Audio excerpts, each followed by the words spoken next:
السلام عليكم ورحمة الله وبركاته والحمد لله والصلاة والسلام على سيدنا محمد صلى الله عليه وسلم. We will continue today right now with Sura Al Zumar, and last time we were stopping at فمن حق عليه كلمة العذاب أفأنت تنقذ من في النار. And when Allah subhanahu wa ta'ala he said أفمن حق عليه كلمة العذاب, and for who is deserved and sentenced to punishment, can you rescue those people?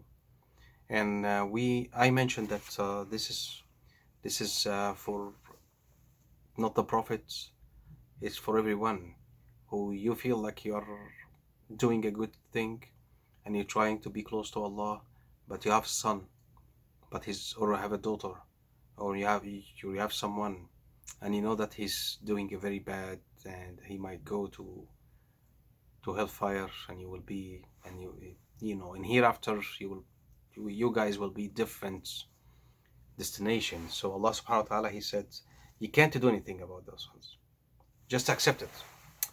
So Allah subhanahu wa ta'ala, he continued and he said in verse number 20, لكن الذين اتقوا ربهم لهم غرف من فوقها غرف مبنية تجري من تحتها الأنهار وعد الله لا يخلف الميعاد. This is very important verse to me.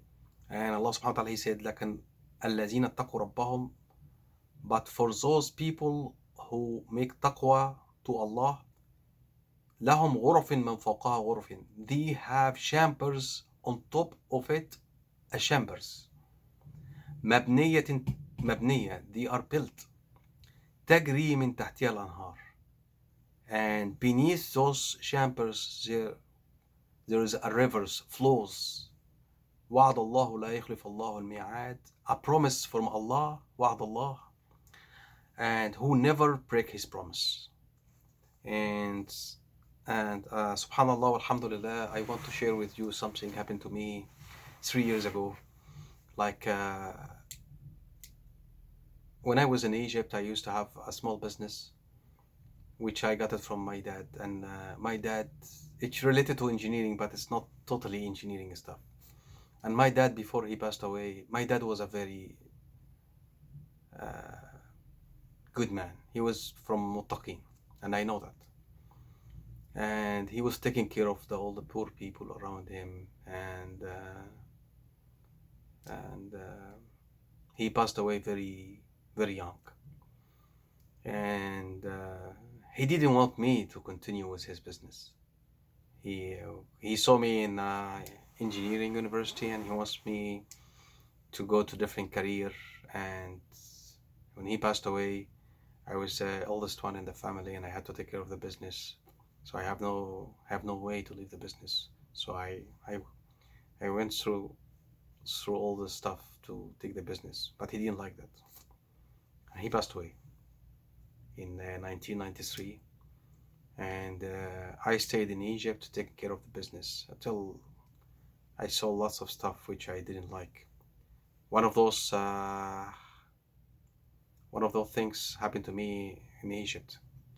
There was a man, and he was one of the reasons for me to immigrate here and come to Canada. This man was Hajj, and he was working in government. And this guy, he used to take money and bribe from everybody. And at the same time, he never stopped praying, and he never stopped going to Mecca to make Umrah and Hajj.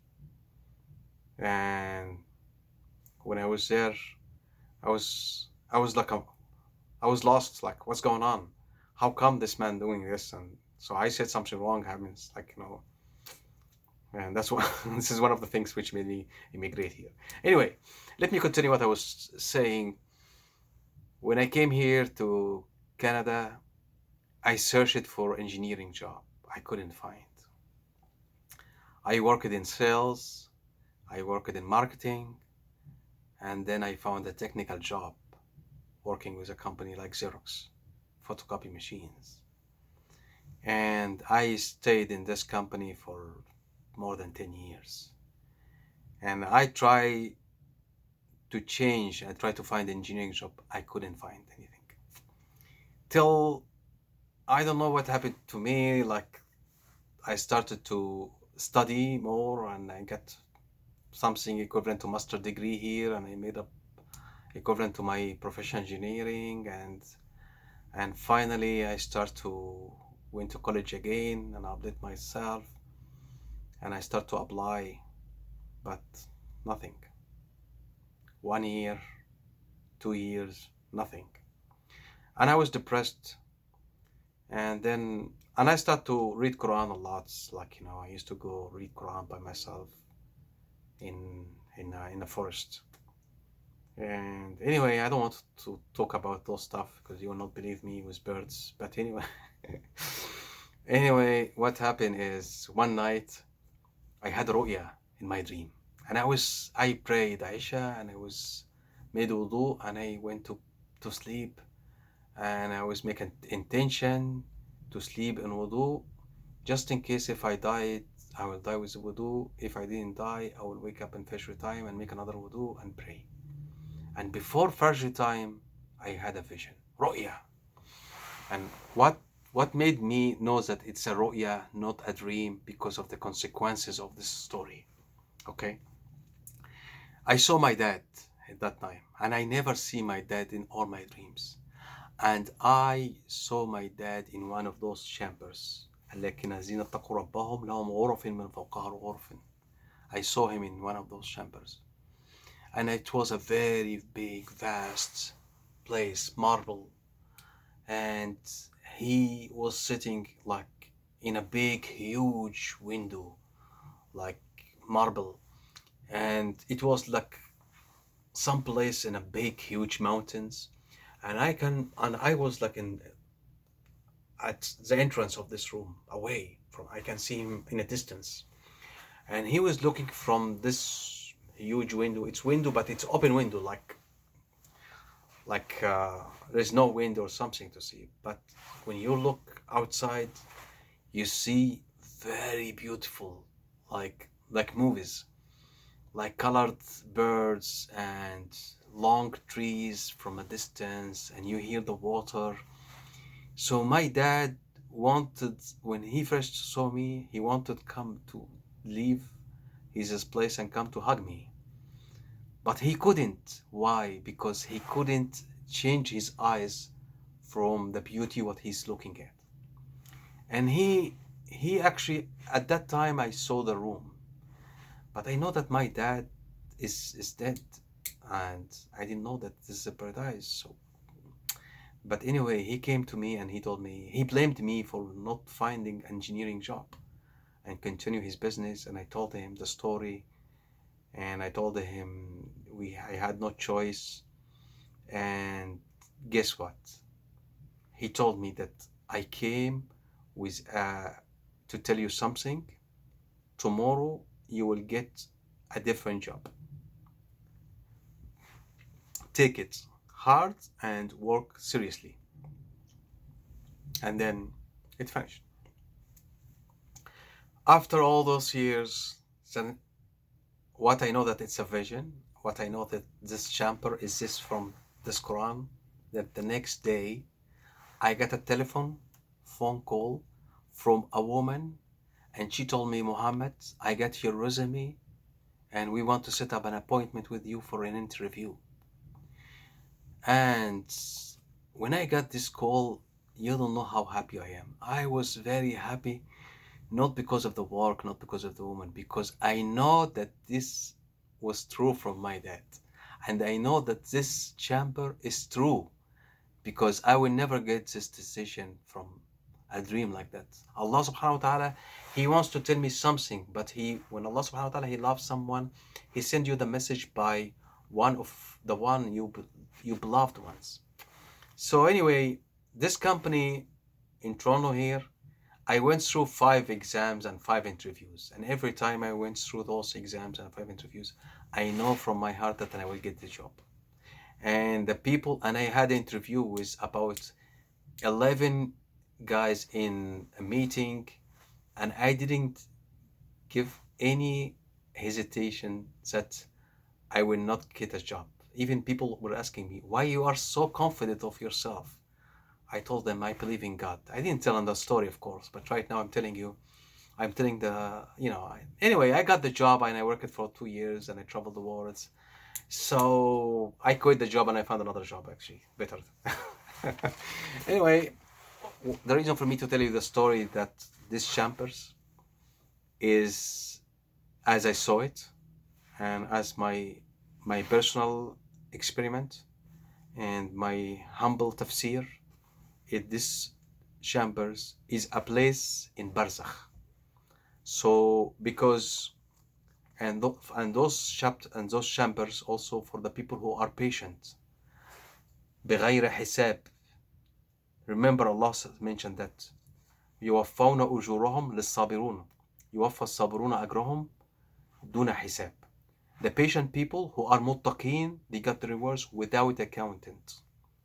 So you stay in the barzakh, you stay in the barzakh for a limited time till the day of judgment. So my dad was one of those people who are sitting in the chambers. He's enjoying, he's waiting. He doesn't know how long he has been there. He doesn't know how long he will be there. But he's enjoying his time there. And I wish that for everybody who keeps reading Quran, who watching me right now, and and we'll see. And we will continue anyway. Allah subhanahu wa ta'ala, he in the next chapter, in the next verse, he said, ألم تر إن الله أنزل من السماء ماء فسلكه ينابيع في الأرض ثم يخرج به زرعا مختلفا ألوانه ثم يهيج فتراه مصفرا ثم يجعله حطاما إن في ذلك لذكرى لأولي الألباب. This is very important example of life. Allah subhanahu wa ta'ala, as we mentioned before, that Allah gives us examples in the Quran just to make your brain memorize those examples. And we talked about the latest researches for the human beings, and they found that repeating and remember stories, it's more memorable to the human brains 22 times than indexing. So Allah subhanahu wa ta'ala, he's in this verse, he's mentioning that Allah, he sent down from the sky a water. فَسَلَكَهُ يَنَابِيعَ فِي الْأَرْضِ يَنَابِيعَ فِي الْأَرْض. And this is one of the things here which was mistakenly translated into English from lots of other translations in Quran. يَنَابِيعَ يَنْبُوع means comes from the well, the water well from the desert. So Allah subhanahu wa ta'ala, he's trying to tell you a story that Allah subhanahu wa ta'ala, he sent down the water from up to the sky and he put it down to the bottom of the earth. And then the water comes back from the wells. Okay, so ما يخرج به زرعا مختلفا ألوانه. Then a vegetations, a crops comes from the water. You see all different kind of vegetations, all different kind of crops come, and they all take one water. ثم يهيج فتراه مصفرا. Then it grows and it changes its colors, and with your eyes you see it becomes yellow. ثم يجعله حطاما. Then it will be scattered and scrambled to dust. Then it will be scrambled. You know, when the crops becomes yellow, it's scrambled. إن في ذلك لذكرى لأولي الألباب. Allah subhanahu wa ta'ala, he's telling you that life is same story like the water exactly. And life is the same story when Allah creates these vegetations and then starts and then give you the fruits, and then after that becomes yellow, and then after that it scrambles and becomes dust. Life, human beings' life, same exactly like this. Allah subhanahu wa ta'ala, he creates us and we live our lives and we become older and then we goes under the earth. Same thing. And then Allah subhanahu wa ta'ala continue in verse number 22, and he said, أَفَمَنْ شَرَحَ اللَّهُ صَدْرَهُ لِلْإِسْلَامِ فَهُوَ عَلَى نُورٍ مِّن رَبِّهِ فَوَيْلٌ لِلْقَاسِيَةِ قُلُوبِهِم مِّن ذِكْرِ اللَّهِ أُولَئِكَ فِي ضَلَالٍ مُبِينٍ. And in this verse, like,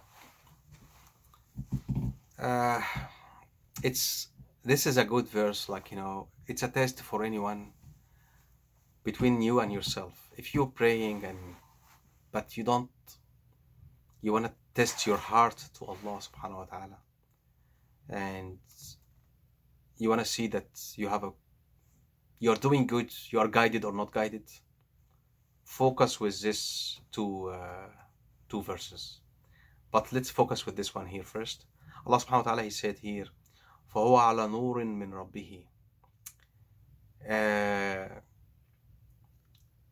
فَمَنْ شَرَحَ اللَّهُ صَدْرَهُ لِلْإِسْلَامِ.